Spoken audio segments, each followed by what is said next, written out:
and welcome to Shuffle, episode 10.5, the David Bowie tribute episode. Today I am joined yet again by everyone's favorite perpetual special guest, Dominic Manthe. Hey, yo. Hey, yo.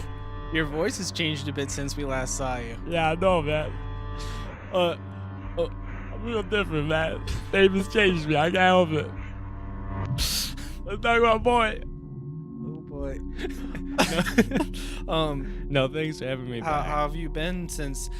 I mean, for the listeners, they haven't heard you in 3 weeks, but I haven't actually recorded with you in like over a month.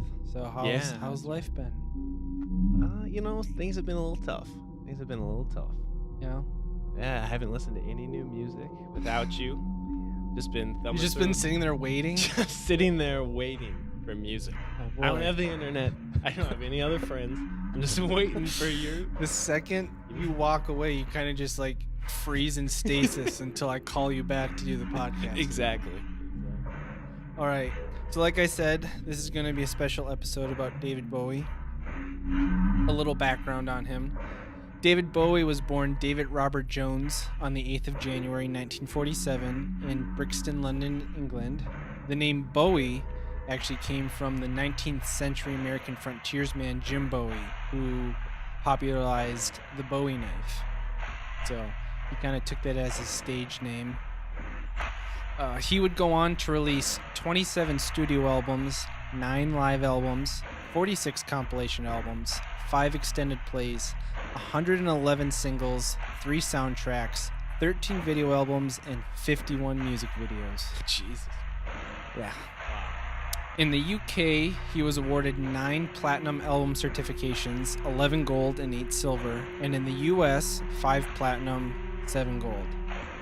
Throughout his career, he sold an estimated 140 million records worldwide and was inducted into the Rock and Roll Hall of Fame in 1996. As well as being a musician, songwriter, and multi-instrumentalist, Bowie was also a record producer, arranger, painter, and actor, starring in films such as The Man Who Fell to Earth, Merry Christmas, Mr. Lawrence, Labyrinth, Scorsese's The Last Temptation of Christ, Twin Peaks' Fire Walk with Me, The Prestige, and of course, Zoolander. Oh, yes. He revolutionized the glam rock era with his flamboyant, androgynous alter ego Ziggy Stardust. He's collaborated with the likes of Iggy Pop, Brian Eno, Lou Reed, Adrian Blue, John Lennon, Queen, Nine Inch Nails, Mick Jagger, Tina Turner, Cher, Bing Crosby, Goldie, TV on the Radio, Scarlett Johansson, Arcade Fire. I could probably keep going on. He's considered to be one of the most influential pop culture icons of all time. And he also was kind of this beacon for weirdos on the fringe of culture, letting them know that it was okay to be themselves. And he also taught us that we could reinvent ourselves as many times as we like, and we can move on from our past and become different and better versions of ourselves. And on January 10th, 2016, 2 days after his 69th birthday and the release of his last album, Blackstar, David Bowie died from liver cancer in his New York home. This episode of Shuffle is dedicated to David Bowie and the wake he left behind. Now, moving on to Insane Clown Posse News Corner. I dug deep trying to find some sort of news story connecting Insane Clown Posse and David Bowie. Wow, what'd you find? The best I could find was a tweet from Insane Clown Posse on the day that Bowie passed away. They said, R.I.P. David Bowie, you were the shit. Fitting. So, of all the tributes I read, that one might be the most moving. Yeah. Wow. So now moving on to Bowie news. Bowie's Blackstar album, which I just referenced, just reached number 1 on the Billboard 200 charts. And this marks his first ever number 1 album in the United States. Wow. It dethroned Adele's 25 from the number 1 spot, which had maintained the top spot for 7 weeks prior to that. And he also took out Adele in another way. on the day that he died, January 11th, Bowie set a Vivo record for most views for an artist in a single day on Vivo music videos. Before that, the record was Adele on the day that Hello came out, her new single, with 36 million views. Right. Bowie drew a total of 51 million views on the day that he died. Blackstar sold the equivalent of 181,000 albums, of which 174,000 were actually albums. The rest were like digital downloads. Blackstar is also number 1 on the UK charts, and his death also brought 18 of his other albums back to the topping charts in the UK. Bowie has been honored with his own lightning bolt-shaped constellation in the skies. A Belgian radio station, Studio Brussels, and the MIRA Public Observatory have honored David Bowie with a constellation in the night sky. They registered 7 stars in the shape of his iconic lightning bolt, adorning Bowie's face on the cover of his 1973 album, Aladdin Sane. The constellation is fittingly, quote, in the vicinity of Mars, unquote. Other Bowie news. Did you know that Bowie starred in a video game? I only knew this because I followed your Facebook. Yes. And I was like, what the fuck? So in 1999, gaming company Square Enix, the people who famously put out the Final Fantasy games, made a game called Omicron, The Nomad Soul, which Bowie scored the soundtrack for and played one of the major characters in the game vocally. And right now, Square Enix is giving away free copies of that game in honor of Bowie. I believe you have until January 22nd. I'll post in the show notes for this how to get that if anyone's interested. It's kind of a mix of like an old role-playing game with a bit of like first-person shooter stuff. Is that right? Yeah. Does it have a lot of David Bowie themes from however much you've played? I actually have never played it. I downloaded it, but I haven't booted it up yet. It seems kind of David Bowie-ish based off of what I know of it. It's kind of like a future dystopian kind of setting, so lots of, you know, space travel but also kind of like spiritually magic-y stuff. Yeah, right. So I think it's kind of in the vein of Bowie. Oh, like David Bowie. Yeah. Let's see. Last news story.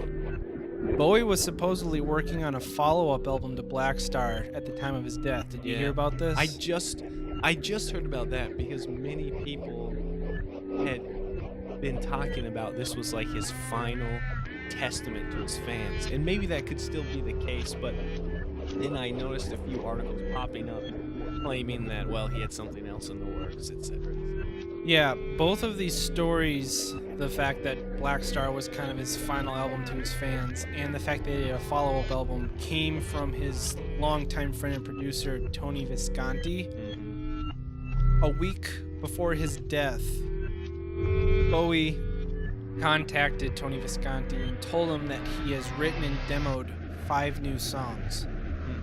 Visconti was quoted saying, "And I was thrilled, and I thought, and he thought, that he'd have a few months at least. Obviously, if he's excited about doing an album, he must have thought he had a few more months. Yeah. So the end must have been very rapid. I'm not privy to it. I don't know exactly, but he must have taken ill very quickly after that phone call." So there's yet to be any talk of those 5 songs will surface ever. Yeah. I'm assuming at some point it will in some special something.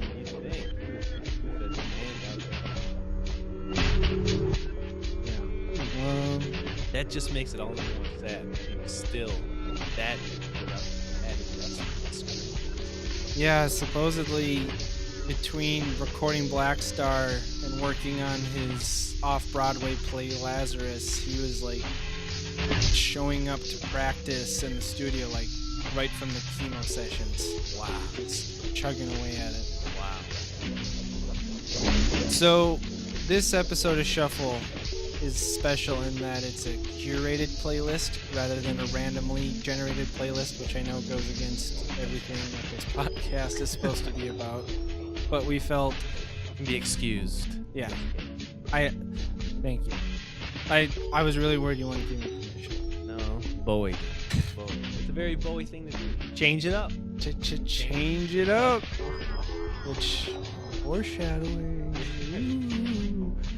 So for this this episode, Dominic and I each contributed 2 of our favorite Bowie tracks, and as well, we kind of came up with a collective favorite track off of Blackstar, at least one that we felt needed to be talked about in depth more so than the other tracks. I guess just a forewarning, I'm not a diehard Bowie fan. I don't mean to disrespect him or his fans with my choices of tracks. I do have a relationship with his music, probably not as deep as some people, but, you know, his passing did affect me so much that I wanted to do this episode. I realize that my favorite Bowie tracks might not reflect that of a true fan, but these songs do hold a special place in my heart. And if you feel like we didn't choose the right tracks, please feel free to share with us what your favorite tracks are. I'm always interested in listening to new music. Now, I know a lot of people, at least in my generation, probably grew up listening to Bowie, and that wasn't the case for me. I don't know if it's because my parents just didn't play that music for me or if they're just not Bowie fans, but it wouldn't be until my high school career that a man named Trent Reznor would introduce me to Bowie. And the fact that it was Trent Reznor of 9 Inch Nails who got me into Bowie, that's going to play a huge role on the 2 tracks I picked.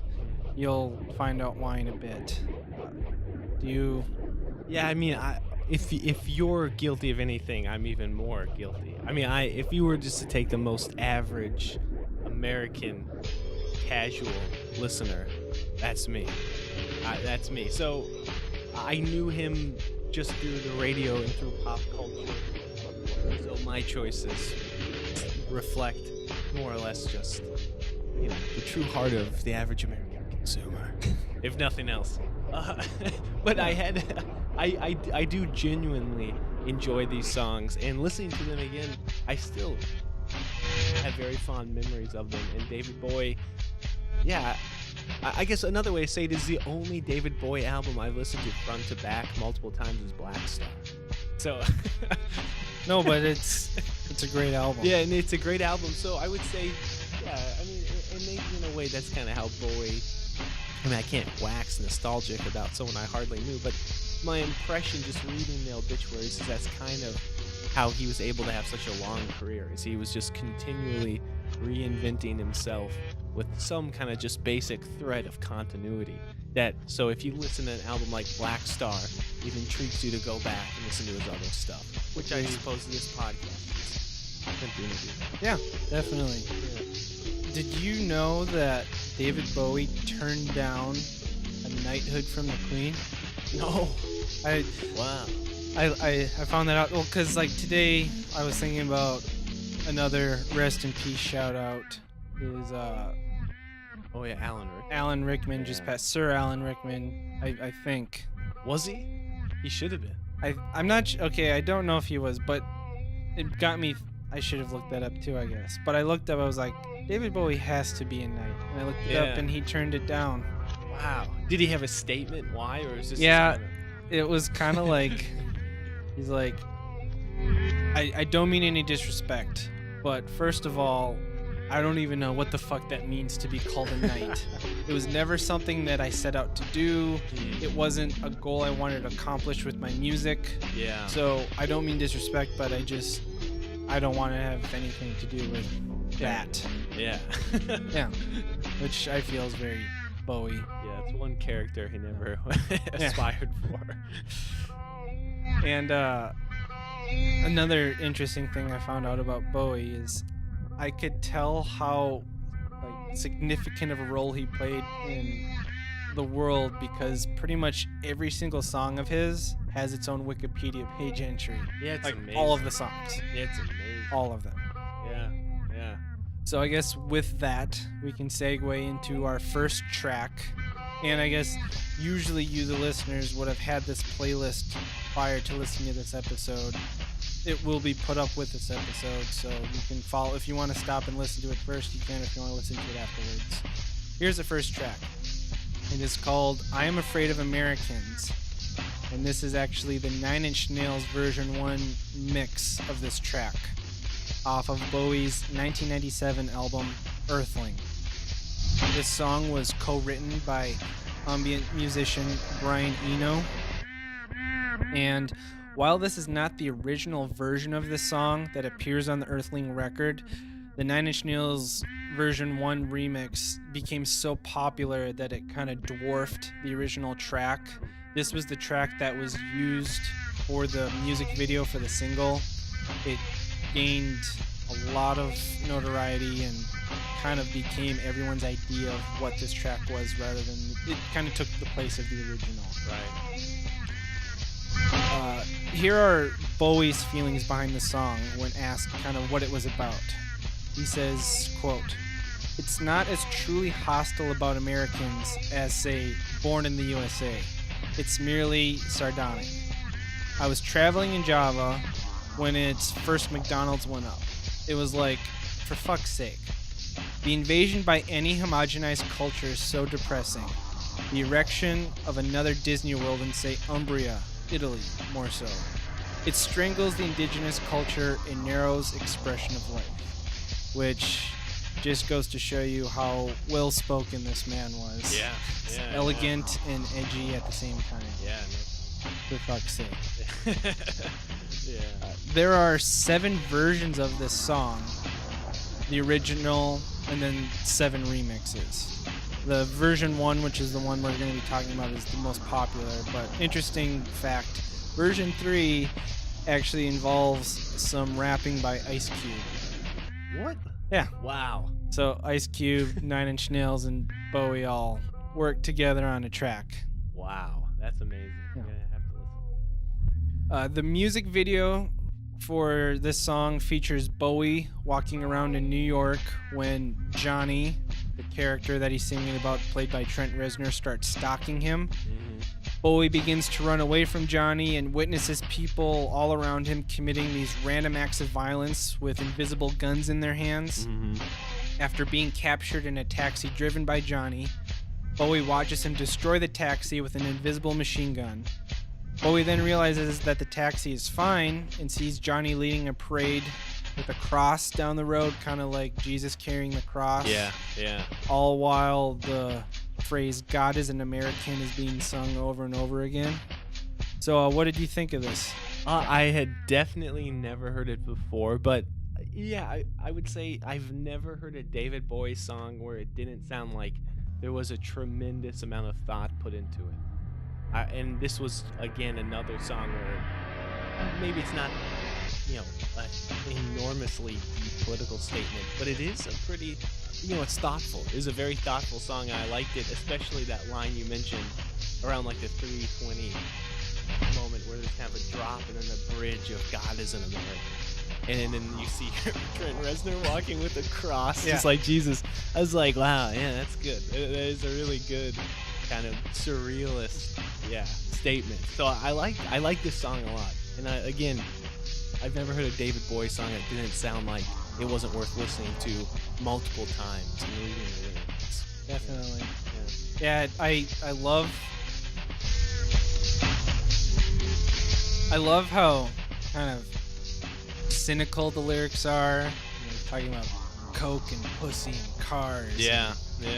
Kind of, I don't know, it might be a little heavy-handed, but I mean, it was written back in the 90s, the mid-90s, when I think it's since then become a lot more popular to kind of shit on Americans. Yeah. So I'm not saying it was an original thought, but someone as big as him doing a song basically dissing the culture that the song was written for, but people still like it anyway. I mean, that's got to say something. Yeah. No, I wrote reactionary but effective. The song is a little bit like, fuck America. Yeah. But it's effective. I don't know. It was in someone else's hands. The song could have, been much less of a piece. But in this case, it was good. And not to say David Bowie is an amazing actor. You'll never hear me say that. He's an amazing I think you actor. just said it. I could edit Yeah, it you to can make it edit sound it like you out. said that. Oh shit. But for a musician in a music video, that's about as good acting as I've ever seen. And especially even when he's delivering like that line, like a Johnny wants pussy in cars. And if you look at his face while he's saying it, he does add a kind of weird, kind of self-aware dimension to it. It was pretty good. It was a very good music video. And then just I don't know. It's kind of. Can you imagine just standing in New York City reading a newspaper and downward spiral arid Trent Reznor is just pissed off walking towards you in a flannel? Yeah. I would run too, probably. Yeah, exactly. Same. I think I also enjoy how this version of the song kind of, I don't know, the kind of glam rock Bowie in his style of vocals can come off as kind of flamboyant and fantastical. I liked how edgy and kind of badass. Yeah. And besides the industrial production and Trent's backing vocals, Bowie himself, I think, is a little more on the badass side of things too. Yeah. It was just kind of nice seeing him change it up a bit. Yeah, I thought that this was a great kind of musical backdrop for his voice that I hadn't really heard before. Yeah, I agree completely. I thought it was a good, edgy kind of use of David Bowie's really good voice. Yeah. So, were you aware of the relationship between Trent Reznor and Bowie at all prior to this? I wasn't. I think maybe you had mentioned it once to me, so I was just vaguely kind of like cued to it. But when I saw, I wasn't sure if that was Trent Reznor in the music video. But I was like, I'm pretty sure that. So I googled it. And I was like, yeah, okay, that's Trent Reznor. Yeah, so just vaguely. Yeah. So Trent he would be one of the diehard fans I was talking to. Yeah. Bowie is his idol, and in 1995, his dream got to come true. Bowie and Trent, or I should say Bowie and 9 Inch Nails, toured together. It was this big tour. It was called the Dissonance Tour. And although at the time, and I'm not saying this as if it was my personal opinion, but the general consensus was that at the time in 1995, Nin's career was exploding. Bowie was kind of going down. So at the time, 9 Inch Nails was allegedly more popular than Bowie. Yeah. But in America, for sure. Yes, in America. Yeah, I could definitely see that. Definitely. But Trent felt very uncomfortable having his idol open for him. So 9 Inch Nails would play before Bowie, and near the end of 9 Inch Nails' set list, Bowie's band would slowly and gradually come out to stage until both bands were on the stage. And then both bands would play 5 songs together. Wow. Reznor and Bowie would sing duet throughout this dual mini set, and then Reznor would leave the stage at the end of the 5-song set, and Bowie's band would start to do their part of the show. Yeah. The concept was innovative at the time, but it received low sales and mixed reviews. Kind of basically what happened was the young crowd didn't stay for Bowie, despite the set segue, and the older crowd didn't get into 9 Inch Nails' industrial sound. Yeah. Nowadays these shows are treasured by the bootleg community, and everyone wishes that it would happen again. Yeah. So they would come out, and the 5 songs they would play would be Subterraneans, which is we're going to talk about later, Scary Monsters, which is a Bowie song, Reptile, which is a 9 Inch Nails song, Hello Space Boy, Bowie song, and then they ended doing 9 Inch Nails' song Hurt. Trent has stated that Hunky Dory, Scary Monsters, and Low are his favorite Bowie albums.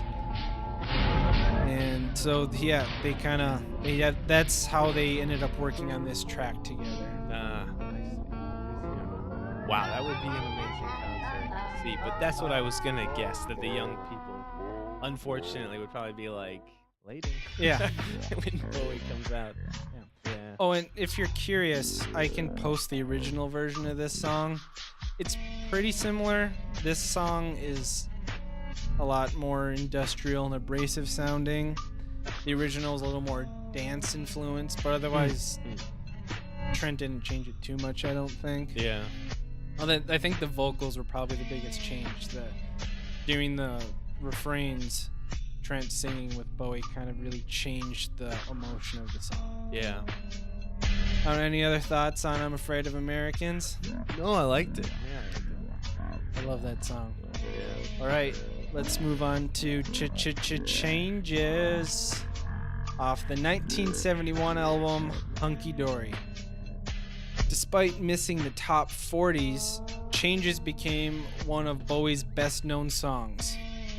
According to Bowie, this song started out as a parody of a nightclub song. He referred to it as kind of a throwaway song, but people kept chanting for it at concerts, and thus it became one of his most popular and enduring songs of all time.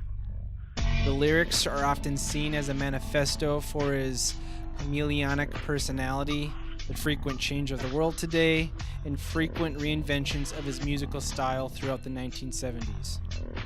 The single is cited as David Bowie's official North American debut, despite the fact that the song "The Man Who Sold the World" was released in North America 2 years prior. So people kind of think this is the song that put him on the map in America. Yeah.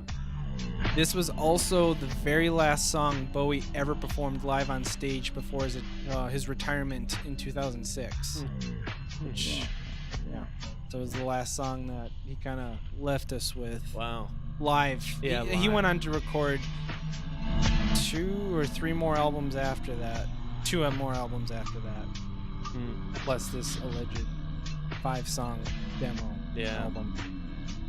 But the song is ranked at number 127 on Rolling Stone magazine's list of the 500 greatest songs of all time.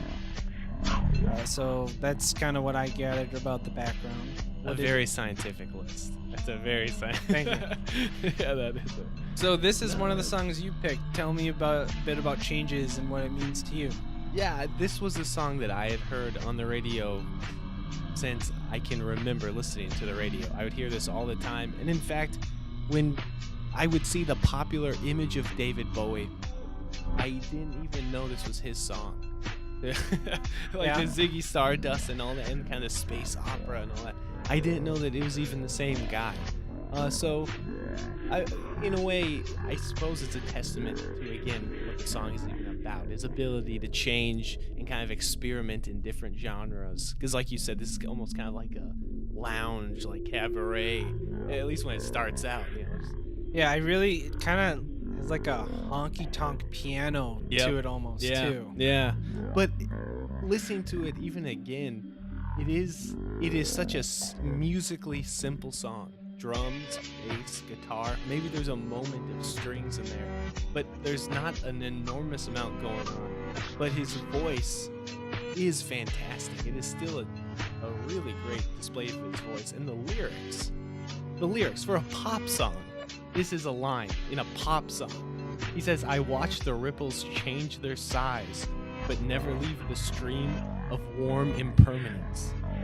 I have not heard a pop song that's ranked in the top 10 have that many multi-syllabic words in my life that I can think of. It's incredible. Yeah. I know it's cliche to go to these lines, but and all these children that you spit upon as they try to change their worlds are immune to your consolations. They're quite aware of what they're going through. Yeah, brilliant. It's like, it's so fucking punk rock. I know. Yeah. I know that they show that quote at the beginning of the Breakfast Club movie. Right. Oh, yeah. It's a great line. And going back to his vocal delivery, I know that I believe I read that Bob Dylan was a huge influence on Bowie. Yeah. I think he even has a song called Bob Dylan. You can really kind of hear a bit of like a Bob Dylan influence on his vocal performance in this song. Yeah. I feel. Oh, yeah.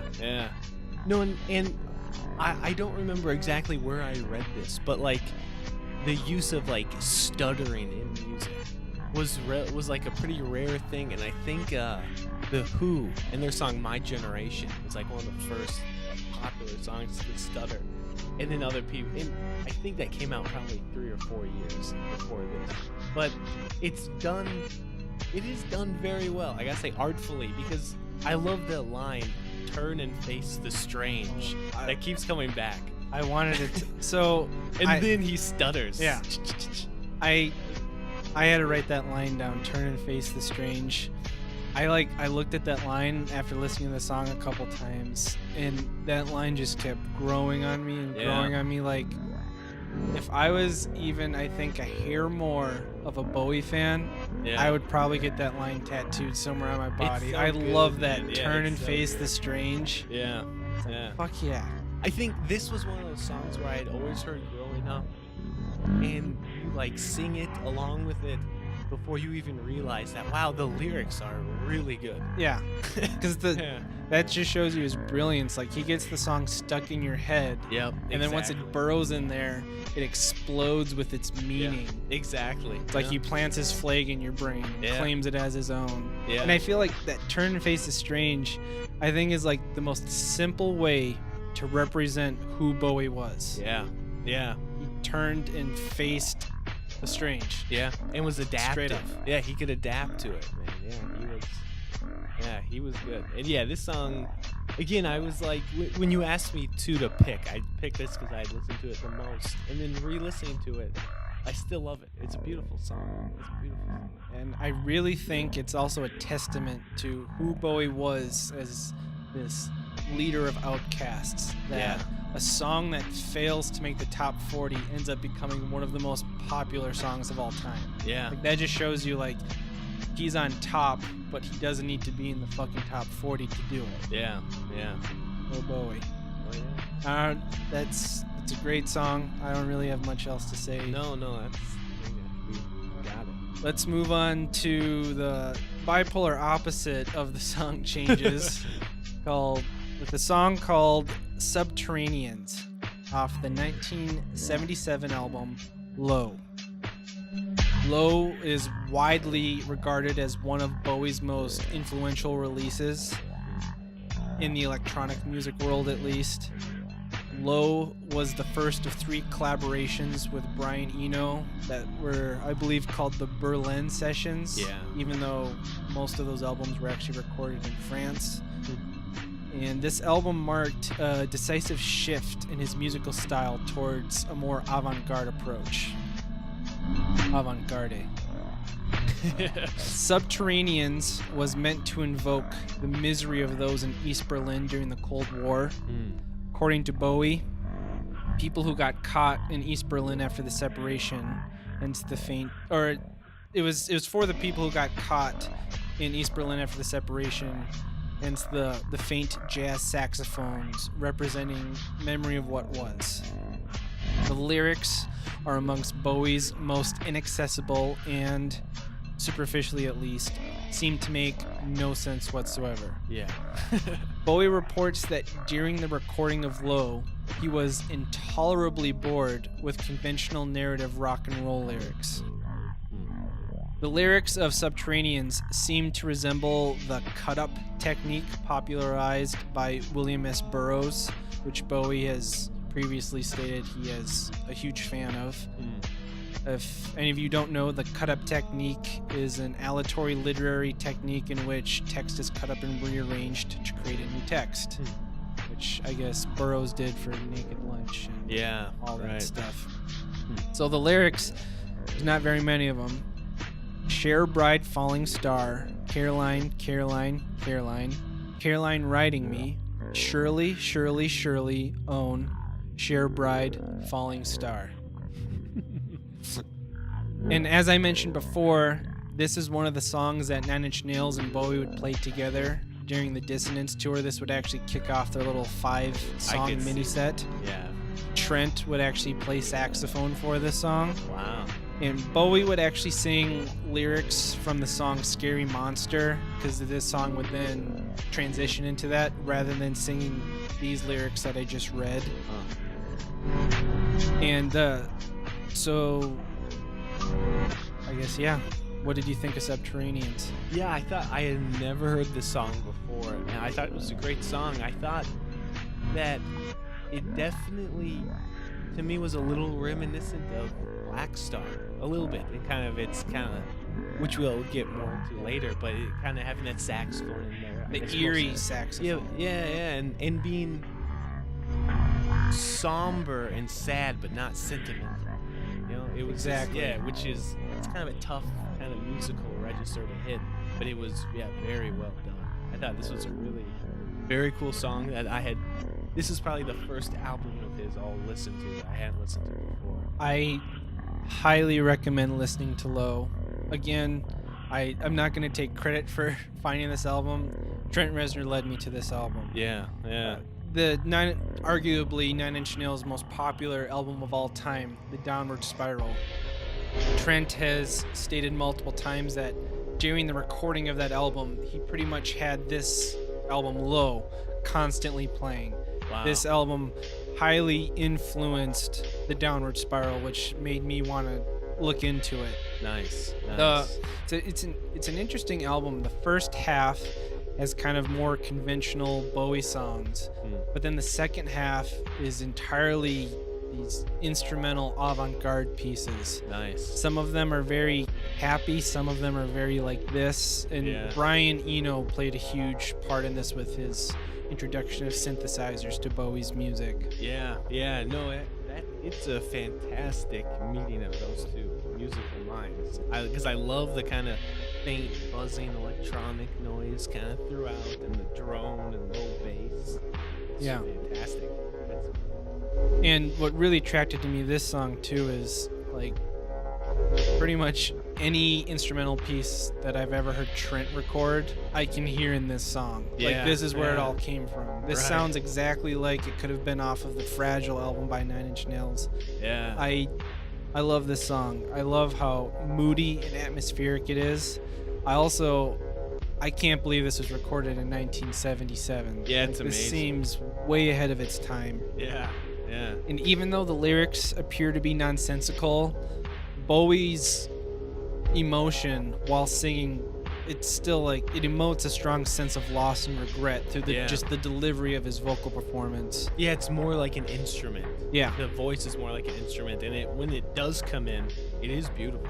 It is like moving. Yeah. Even though you have no idea what he's saying, and then when you look it up, it makes You have even less sense. But that's kind of the point, really. I think it's more like an instrument. It sounds so good in this song. Yeah. And like you said, the horns and saxophone just really add to it too. Yeah. And there's a quote I'll read later by someone when we're talking about Blackstar about Bowie's use of horns and how peculiar it is that he can use horns in such a sad way. Yeah. I guess. Yeah. But it's not like you said, it's not blatantly sad. It's just kind of like stoic and cold. Yeah.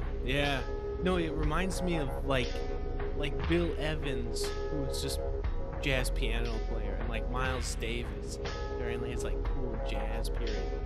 They were able to hit that similar register of like sad, but it's not sentimental. I don't know how else to describe it. It's not like they're yearning kind of idealistically for something. It's just somber. Yeah, they're not trying to escape from the sadness. It's like they're just sitting in it, exploring, stewing in it.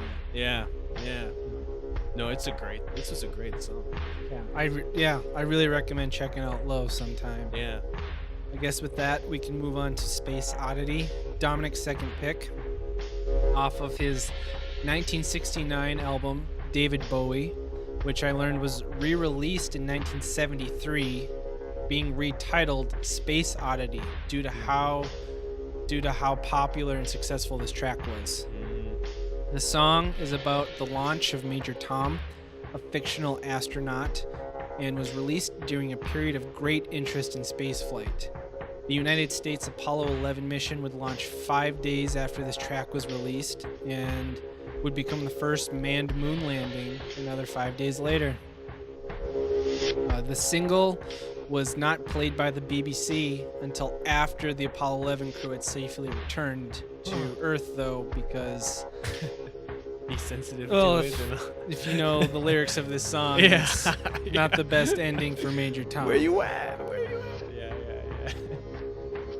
Besides the title, which alludes to the 2001 Space Odyssey film. Yeah. The introduction to this song is a barely audible instrumental build-up that is analogous to the deep bass tone in Also Spruce Zathura, the German film Yeah. based off Nietzsche's spoke Zathura. Yep.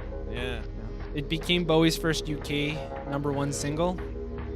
Bowie would also go on to revisit Major Tom in other songs in his discography, such as Ashes to Ashes, Hello Space Boy, and Blackstar, actually. Mm-hmm. Yep. And Yep. in 2013, Canadian astronaut Chris Hadfield recorded a cover version of this song while aboard the International Space Station, therefore making it the first music video to ever be shot in outer space.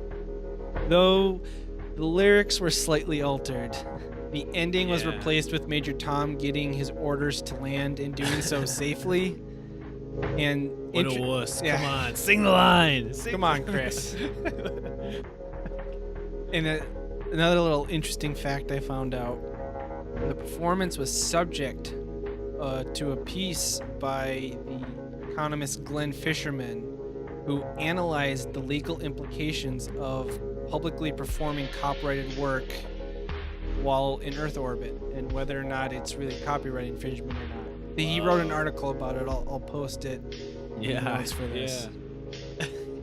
Which also led me to learn that this is actually the only song in Bowie's discography that he does not own the copyright for. It's because of how popular the song is, the record company still retains rights to it. Wow. So actually, Wow. when Chris Hadfield contacted Bowie's team about doing that cover, they gave him like a 1-year licensing rights thing. Yeah. So actually, a year after he put it up, he had to take it down off YouTube. And Bowie was really pissed off about it.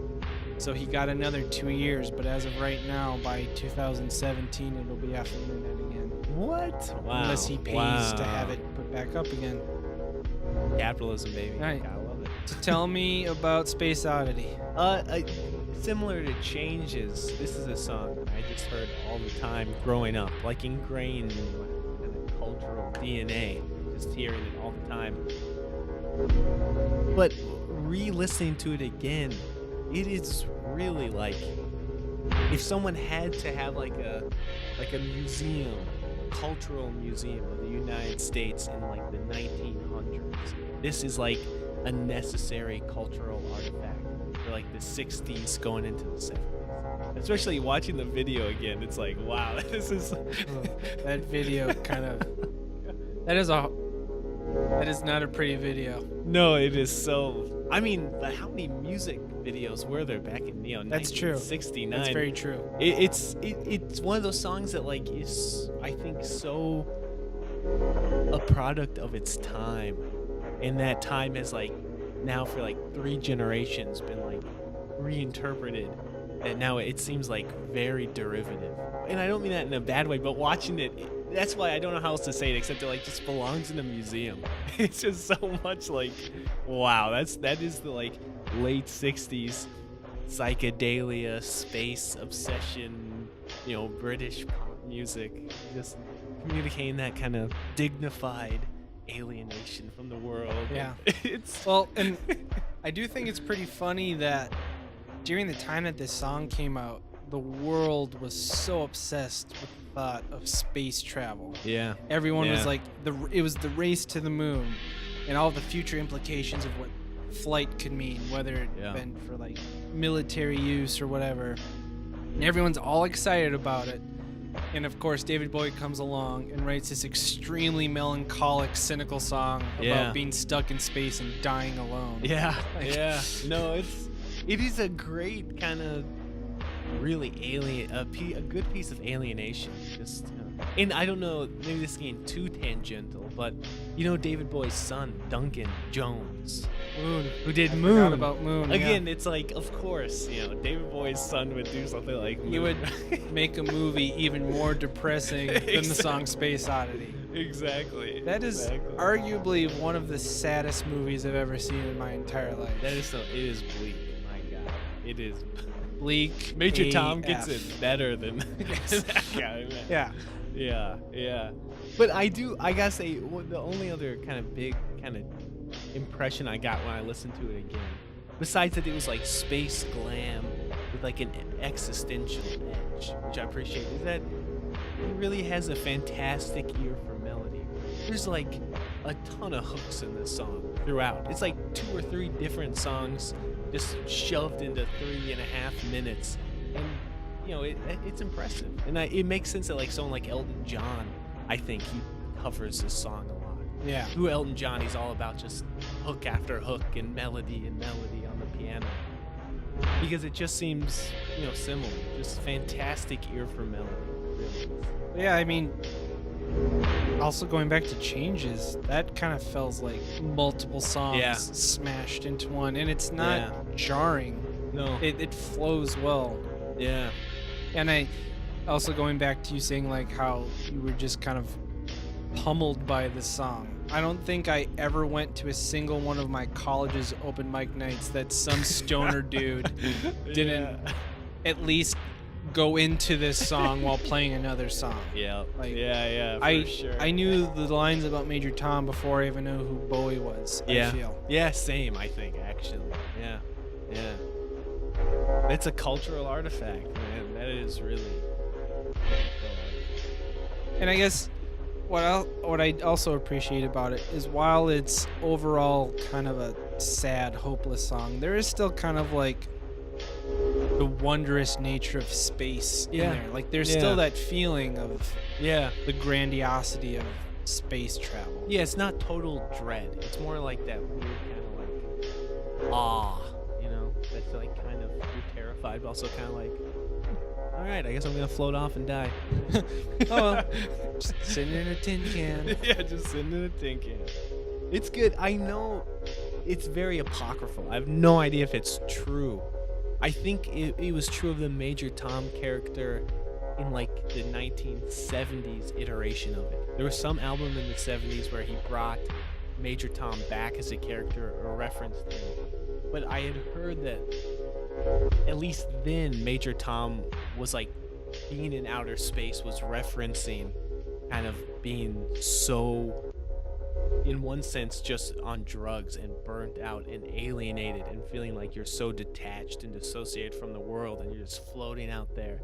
Which I thought, if that is true, that's kind of a great, just another reason why this is such a cultural artifact. The 60s, so much hope, and maybe there's something beautiful, and then by the 70s, drugs just kill everything. You're just burned out, and the awe has turned into just despair. I don't want to be out here anymore. God. It's good, man. It's good. Bowie was such a genius. I know. Yeah. I guess with that, we can move on to our final section. We're going to start off by talking about Bowie's last album ever, Blackstar, released January 8th, 2016, Bowie's 69th birthday. According to Bowie's producer, Tony Visconti, the album was highly inspired by Kendrick Lamar's To Pimp a Butterfly, as well as the electric duo Boards of Canada and experimental hip-hop trio Death Grips. That's what I just heard. Yeah, there you go. It's a little hard for me to picture Bowie listening to Death Grips, but I shouldn't be surprised about anything by that man at this point. Yeah. And he was quoted saying, "He always did what he wanted to do, and he wanted to do it his way, and he wanted to do it the best way. His death was no different from his life, a work of art. He made Blackstar for us, his parting gift. I knew for a year this was the way it would be, and I wasn't, however, prepared for it. He was an extraordinary man full of love and life, and he will always be with us. For now, it's appropriate to cry." During the recording process, in which he would often come fresh from a chemo session with no eyebrows or hair, Visconti asked him once if he was making a farewell album. Bowie just laughed in response. So, kind of seems like that's exactly what he was doing. Yeah. So the cover art for the album depicts a large black star with small star fragments underneath it, and I was so curious as to what those meant. Have you figured that out? No idea. Yeah, no, I don't think I know. Have you know what I'm talking about though? Yeah, I've seen the album. Yeah, Like and underneath the stars, like little sections Fragments. of broken stars. yeah. So I read somewhere that people believe that if you look at it, it's an extremely stylized font spelling out Bowie. Oh, Now, go back and look at it, and if you think about Bowie, you can see it. It's really Really? clever. I would have never figured that Wow. out unless I had read that. Nice, But nice. yeah, it's Yeah, I supposed to spell out Bowie. wow, nice. I also learned that James Murphy of LCD Sound System played percussion on 2 of the tracks on this album. Wow. Sue, or In a Season of Crime, and Girl Loves Me. So overall, this album is fucking fantastic. Yeah. Yeah. This is a very premature call due to what date it is, but this might be like top 5 albums of 2016 material for me as of right now. It's definitely at number 1, and I can't think of an album coming up that's gonna take its place. The only thing is allegedly there's a new 9 Inch Nails album coming out this year, Shit. and Yeah, that might knock it down. It could be bad. I'm not gonna No, like we'll completely see. say it's gonna be my favorite, but that's the only thing that might. could take it down yeah. a notch. Yeah. No, this is a fantastic album. And that first track, the titular track, Blackstar, that is like a creepy song. I gotta be honest, watching, and I can't stop listening to it. It's like haunting and creepy and beautiful, and that is just. I'm just really sad he can't keep making music, because that is, I have not heard a song that like it just kind of viscerally transfixed me for a long time like this song. The delivery of the vocals in the first third and last third of the song Yeah. really had to grow on me. Yeah. At first, I was put off by it. Let me ask you this. This is going to lead us down a huge rabbit hole. Bring it on. Do you know who Klaus Nomi is? No. Okay. I should have probably taken notes on this. So, there is this Bavarian German artist whose name was Klaus Nomi. Hmm. He was a very odd fellow. He got his claim to fame because on one of Bowie's biggest Saturday Night Live performances, this guy sang backup vocals for him. Yeah. In this performance, Bowie was in like a giant plastic tuxedo that was so, I think, rigid that Klaus Nomi and this other performance artist, who I think his name was Joey something, actually had to carry Bowie in this tuxedo up to the mic. I've seen that. And then they carried him back. So Yeah. Klaus Nomi is the dark-haired guy with the really weird, like, flock of seagulls haircut, receding hairline. Yep.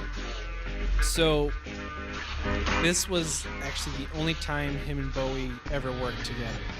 Now, I guess there was like a loose promise that they would record another album together. Yeah. And like Klaus waited for that phone call and just it never came through. But his performance on Saturday Night Live garnered him enough attention that he actually got a record deal through Bowie's record label at the time. Nice. So Klaus was an avant-garde musical performer, like heavily into avant-garde, and he actually was a very talented opera singer. Wow. And he actually taught himself how to opera sing. He grew up as a teenager. He worked as an usher at an opera house, and just from watching the shows and going home and trying to mimic what they do, became this, I think you call him like a false tenor. Like he could sing extremely high notes but also extremely low notes. Wow. But he would do these crazy songs of like really cheesy, like late 70s, early 80s synth new wave. Yeah. But with like vocals. And beyond that, he was so obsessed with that plastic tuxedo that Bowie wore that he had a plastic tuxedo himself. And he considered himself to be an alien Like he truly thought he was from the planet Nomi. Huh. Just a really weird guy. And a lot of people, even though they never, and he tragically died of AIDS at the age of 36. He only ever put out 2 albums. Oh wow. Okay. And a lot of people are thinking that the vocals at the beginning of Blackstar Yeah. are kind of a little bit of a throwback to Klaus Nomi, because it's those and like in the pillar of autumn. That Yeah. No doubt. that- no doubt. sounds a lot like how Nomi songs used to sound. Yeah, from what you've described. Yeah, that does. Pitchfork wrote this really little interesting article along with 5 videos that span his career, like the tragic life of Klaus. I'll post it along on this episode just because it's kind of relevant to Bowie. Yeah. Have you looked online at like interpretations of this song and video? It has gotten like ridiculous. I'm sure that's like and a whole fascinating. rabbit hole of. There are so many variants. Some people, there's some claim that that David Bowie told the saxophonist to this song that the song is about ISIS. You know, I think I did hear something about that. And no one else in the band, they're all just like, what? Maybe my theory is that maybe he meant Isis, like the Egyptian goddess. I don't know. Yeah. Or there's also a theory that like this is like a satanic black magic kind of stuff, which the video has so much like imagery and symbolism that someone could really go to town with it. But no, go ahead. I did read a little interview with the director, and he did allude to the fact that Bowie is supposed to be playing 3 distinct different characters throughout the music video. Yeah. And that a lot of like the little bits thrown in there were just stuff that Bowie said they should do, and it seemed kind of almost random. Like the reason why that female has a tail is because Bowie thought it'd be more sexual if she had a tail. Like just stuff like that. Yeah, I think some people are interpreting it very literally. It seems more impressionistic like that. And I don't know if you knew this, and I hope what I read is true, but Blackstar has many different meanings. But one of them is actually, if you're a radiologist screening for cancer, a Blackstar is a cancer lesion. Whoa. Yeah. Okay, I did not know that. Yeah, that's what, and I hope it's true. We'll double fact check it just to be sure. But when I read that, I was like, that to me that is really like profound with David Bowie. It's like just taking everything in his life and kind of making it, just embracing the ambiguity of it. You know what I mean? The Blackstar could be this kind of beautiful, you know, psychedelic, supernatural thing, or it's also literally you dying. A dying star. Yeah, dying star. And so I think it's best to interpret that song impressionistically, just like he embraced the kind of double meanings of it. But I love that. Well, I expect you like that. I'm not a pop star. I'm a black star. Yeah. I'm not a film star. I'm a black star. I love that. I love that middle part where it's almost like it almost sounds like back to his like 70s kind of like. It's like very older. kind of glammy again almost. Yeah, It's very, because it starts, the beginning and ending are so eerie and like hypnotic Very almost. eerie. Yeah. And then the middle, it's just kind of like very showy and big and flamboyant. Yeah, it's awesome. And then it's very haunting, and then very like almost not vaudeville, but I don't know what it. It's showy. Yeah, showy. Yeah, very showy.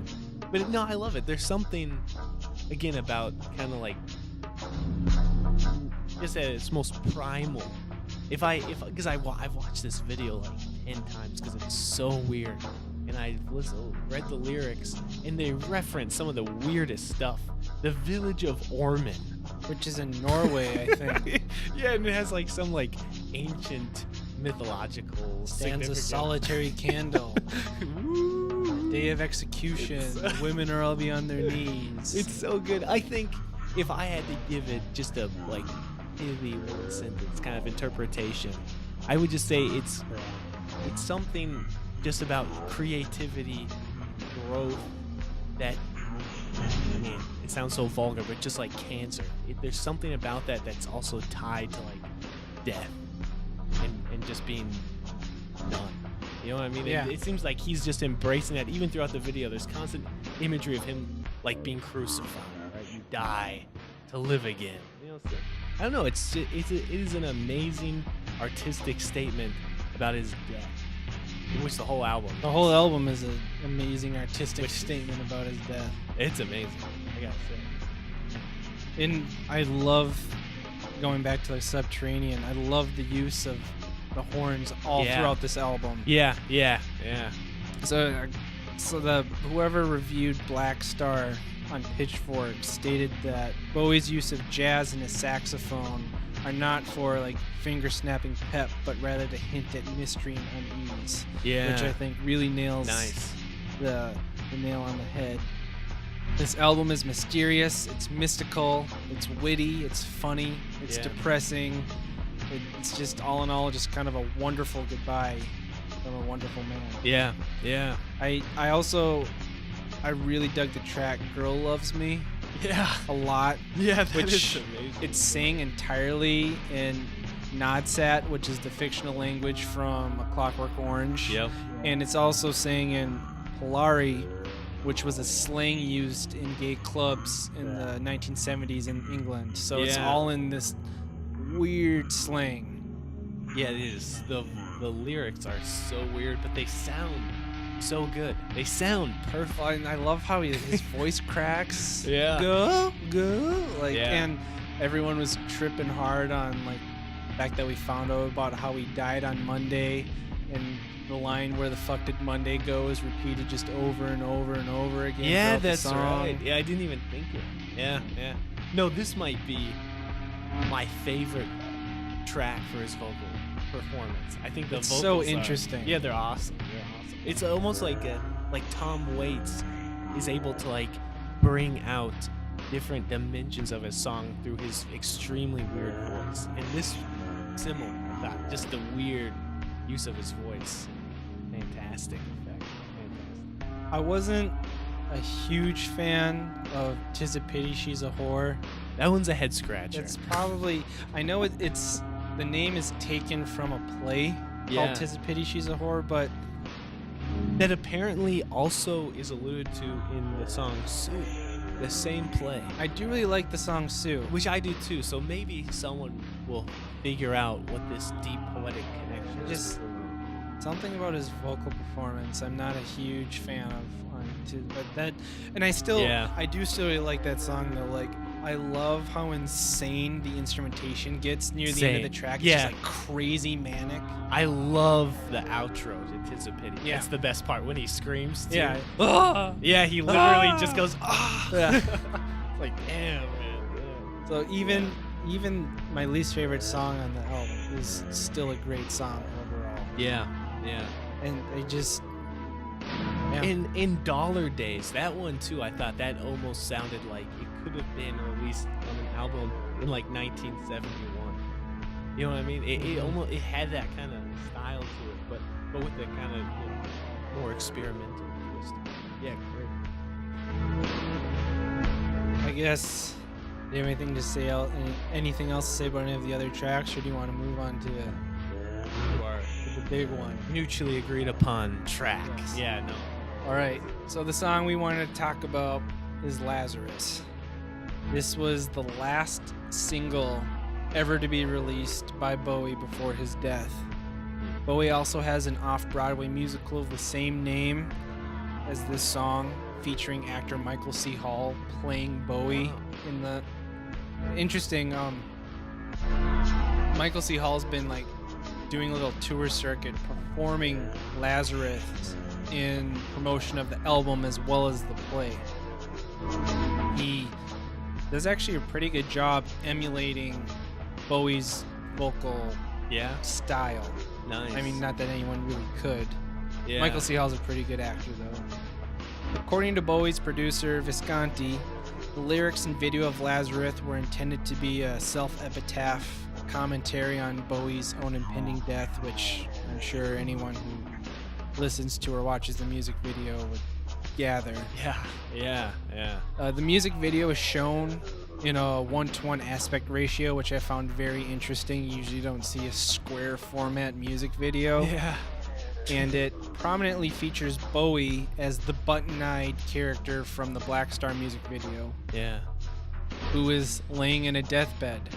Bowie also plays a poet, simultaneously tormented and inspired by the skull found in the Blackstar music video. There's a lot of... Yeah. They obviously go together. Yeah. And the whole time, there's this dark woman either hiding underneath Bowie's bed or in the shadows of the room, which I'm going to assume is supposed to represent death, waiting to take him. Yeah. The video finishes with Bowie retreating into a dark closet while wearing a diagonally striped suit, which I guess is a reference to his album Station to Station, where on the back cover he was wearing that exact same suit. Yeah. Yeah. He also does some Tom York-esque dancing Yeah, in the middle of it. He really does. Yeah. Yeah. Now it's time for everyone's favorite segment, Catholic Corner. It is believed that Lazarus is in reference to Lazarus of Bethany, Saint Lazarus, or Lazarus of the 4 Days, whom is the subject of a prominent miracle attributed to Jesus in the Gospel of John, in which Jesus restores him to life 4 days after his death. The name Lazarus is frequently used in science fiction and popular culture in reference to the apparent restoration of life, which just adds to how eerie it is that, you know, this album kind of brought him back to life after he died in some ways. Yeah, exactly. So, I don't know. Yeah, Thoughts on Lazarus? It is a powerful song. I mean, the description almost like conveys the power of it. I mean, now that he's passed, it's a very powerful song, and especially I thought when you see him in just white robe laying in bed, and then I think it's the first cut to him in black and doing those kind of Tom York-esque moves. That is like, man, he even kind of looks like really the skinny. whole music video, he looks like Blackstar. When that came out, before we knew he was sick, I thought he looked like a perfectly healthy 69-year-old. Yeah. In Lazarus, you can even like when it starts, they show him in bed, and they kind of like show him like holding the covers up to his face, and you can just see his hands. You can like see the bones and veins, and like you can tell this man is not well in that music video. Yeah. No, that was the most, like, of all the parts on the album I've listened to in the videos, for some of the music videos, that was the most, that first shot of him kind of in standing up after laying down and kind of really singing it. That's where I really felt like, wow, he must have really, like, thrown it seemed as if he threw his life literally into this album. The last bit of his life force was used to make this video almost. Yeah, and wow, man, it is pretty moving with the video as well. It's incredible. It's incredible. I kind of wanted to read the lyrics. There's not that many of them. Yeah. Just because I feel like they need to be read. Look up here, I'm in heaven. I've got scars that can't be seen. I've got drama, can't be stolen. Everybody knows me now. Look up here, man, I'm in danger. I've got nothing left to lose. I'm so high, it makes my brain whirl. Drop my cell phone down below. Ain't that just like me? By the time I got to New York, I was living like a king. Then I used up all my money. I was looking for your ass. This way or no way, you know I'll be free, just like that blue bird. Now ain't that just like me? Oh, I'll be free, just like that bluebird. Oh, I'll be free. Ain't that just like me? I think this is one of the most beautifully clever songs I've ever heard. Yeah. Bowie, who was known for his artistic statements, literally turned his death into a work of art. Yeah. Ain't that just like him? Yeah, yeah, no kidding. Yeah. The line, ain't that just like me, it's like him taking a step back with all of his fans who are sitting there saying, wow, only Yeah. Bowie could put out an album about his death. Ain't that just like him? And he's like, yeah, that is just like me. He's in the know. Yeah, no, exactly. Yeah, he's acknowledging it with them. No, it's amazing. And like, I'm so high it makes my brain whirl. It's probably both referencing like being up in the afterlife, but also just being high out of pain medication. Yeah. You have no idea what's going on. Yeah. And the instrumentation in the song is fantastic. Yeah, it's really good. Yeah. It goes back to what we were saying. It's sad, but it's like an accepted sad, not Yeah. like I want things to change. Yeah. It's very Yeah. reminiscent and nostalgic sounding. Yeah. The horns are like both haunting and comforting at the same time. And it honestly kind of gave me a real like Twin Peaksy vibe. Yeah, absolutely. Yeah, several times on this album, I was almost like, thought it was Twin Peaks-esque, David Lynch kind of, vibe. No, but it's, in no way does it seem like he's like not somewhat. It's like a very realistic acceptance of his death, with scars and drama. But he's in heaven now, It's maybe. like- yeah. Yeah. No, it was. And if he lives on, he'll live on as a Blackstar. Man, that's good, man. Blows my mind. Yeah. And the voice, dude. His voice, listening to this after listening to his music from the 70s, was that first one, 69 even, his voice sounds like just as good on this album. And on this song, it's just as good. It's amazing. He was an amazing person. I Yeah. definitely, for not being a diehard fan, kind of delving into just even the top layer of who this guy is in preparation for this podcast. I want to delve even deeper. Like, Yeah. I want to search every nook and cranny now. Yeah, same. Any other overall thoughts or anything? No, I think, Bowie said it best. Ain't that just like him? Yeah, exactly. Yeah. While his tragic death has left us feeling sad, in no way should we pity David Bowie. He lived and accomplished more in his 69 years on this planet than most people ever will. In fact, there's a website called supbowie.com, which I will link to, which will tell you everything Bowie did while he was your age. So you just type in your age and it'll tell you all the things he accomplished when he was how old you were. That's great. Just as Lazarus rose from his death, Bowie's artistic contributions guarantee that he will live long as there are sentient beings to enjoy them. Thank you, David Bowie, for everything, and thank you, everybody, for listening.